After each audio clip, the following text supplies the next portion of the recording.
President Obama had a very tepid critique of Hillary Clinton's campaign during a press conference yesterday. So let's watch, and then we'll break it down. But I also believe that good ideas don't matter if people don't hear them. And one of the issues the Democrats have to be clear on is that given population distribution across the country, we have to compete everywhere. We have to show up everywhere. We have to work at a grassroots level, something that's been a running thread in my career. I won Iowa not because the demographics dictated that I would win Iowa. It was because I spent 87 days going to every small town and fair and fish fry and VFW hall. And there were some counties where I might have lost, but maybe I lost by 20 points instead of 50 points. There's some counties maybe I won that people didn't expect because people had a chance to see you and listen to you and get a sense of who you stood for and who you were fighting for. And the challenge for a national party is how do you dig in there and create those kinds of structures so that people have a sense of what it is that you stand for. And that increasingly is difficult to do just through a national press strategy. So he's basically saying, well, Hillary Clinton didn't have much of a strategy. She kind of leaned on the national press. I mean, that was his point at the end there. It's hard to do with just a national press strategy. And understand, WikiLeaks really showed that. I mean, going back to the primary, Debbie Wasserman Schultz basically emailing people at MSNBC saying, Morning Joe is not being fair. She sounded like Trump. Like, Morning Joe is not fair to Debbie Wasserman Schultz. Not fair to the Democrats. Sad. Don't make me go to your higher-ups. Like threatening, hey, I'm going to, go up the chain here and tell them, you better heel, you better fall in line. We, of course, know that at CNN, Donna Brazile was leaking questions to Hillary Clinton's campaign. So, she thought that, Hillary Clinton thought that it's, the writing's on the wall. It's already done. I won this. I'm anointed. This is my coronation. This isn't, they didn't take Trump seriously. Trump, they wanted him to win. I mean, they wanted him to win the primary, I should say. The Pied Piper candidates memo from WikiLeaks showed that basically the idea was, let's try to prop up the candidates who we think can't win in the general. Namely, Donald Trump was one of them. Ben Carson was another. Say, go to the media and say, oh, no, we take them so seriously because they're really a real threat. Wink. And the whole idea was, no, they're not. So they didn't even think they could win the primary. So just make them go as far right as they can. And then the other viable candidates like Marco Rubio and Jeb Bush will follow them right, fall off a cliff. And then the general election will have a lot of material to say, oh, you were super far right in the primary. Now you're flip-flopping. They didn't have any clue what the fuck they were doing. Donald Trump obviously won the primary. Then in the general, they didn't take him seriously.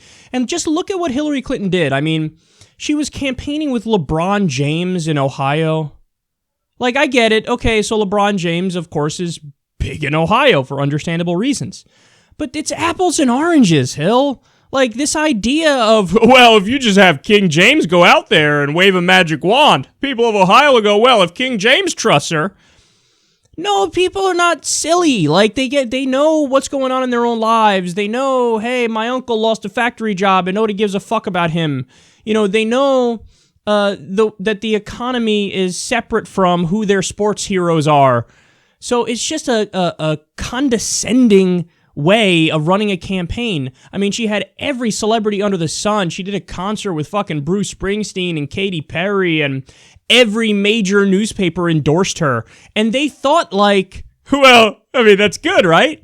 No, because in today's climate, as we warned you, everybody looked at that and they said, oh, so the establishment is backing Hillary Clinton. All the major newspapers, people don't fucking trust them anymore. Are you kidding me? First of all, nobody reads them. Second of all, of the people, if you hear, hey, the New York Times endorsed this person or that person, it's not to say the New York Times doesn't do some good work. Of course they do. But people go, oh, so the establishment endorsed her. That's the establishment press. So you could have all the newspapers in the country endorse her. She did. She could have all the Hollywood celebrities endorse her. She did. She could have all the sports stars endorse her. They did. It didn't do anything. And there was also this aura and this sense of like, they were calling the election before it happened in the smuggest way. Like Tim Kaine tweeting out pictures before the results came in, like, I'll never have to worry again about my daughter knowing whether or not she can be president. Pictures of him kissing his daughter, shattering that glass ceiling. And, you know, it was more about you than it was about the people of the United States of America. And that's why you failed. I'm with her, I'm with her, I'm with her, shatter the glass ceiling. That's why they wanted to do their, what they thought would be a victory speech at the Jacob Javits Center, because it has a glass ceiling.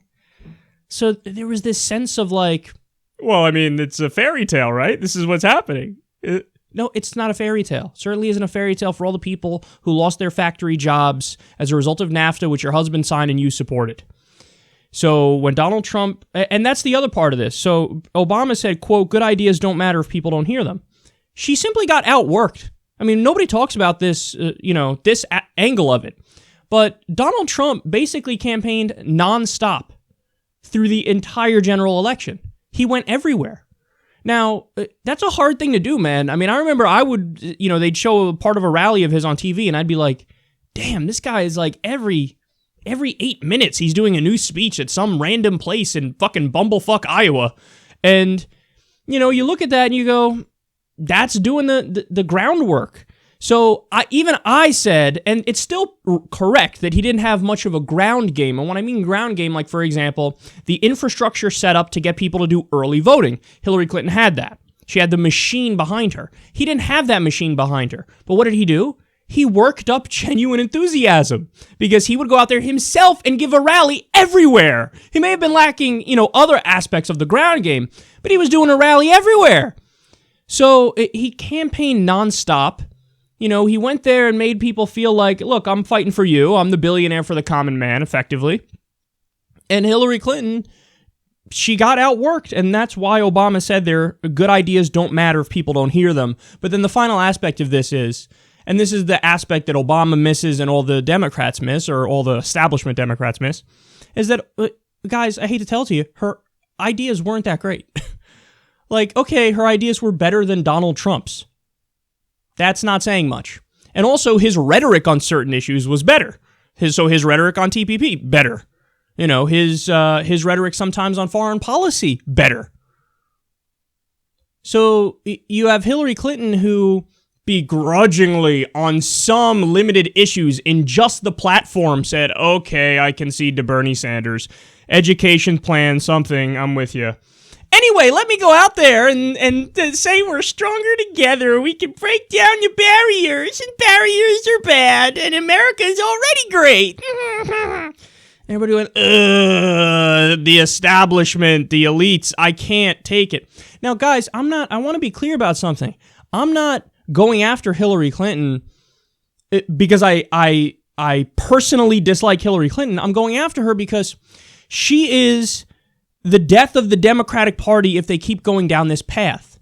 And again, it's not personal. It's what she represents and what she is. She is an establishment insider Democrat. She's a corporatist Democrat. She's a center-right hawkish Democrat. That is the death of the Democratic Party. So you couldn't pull the wool over people's eyes anymore and go out there and say, stronger together and break down your barriers, and do cliches and platitudes and have people vote for you, when the other guy's out there doing 1,000,001 rallies going, TPP said, she says, I'm with her, I'm with you, the American people. I'm going to keep your jobs here. We're going to rebuild America. We're going to make America great again. Believe me.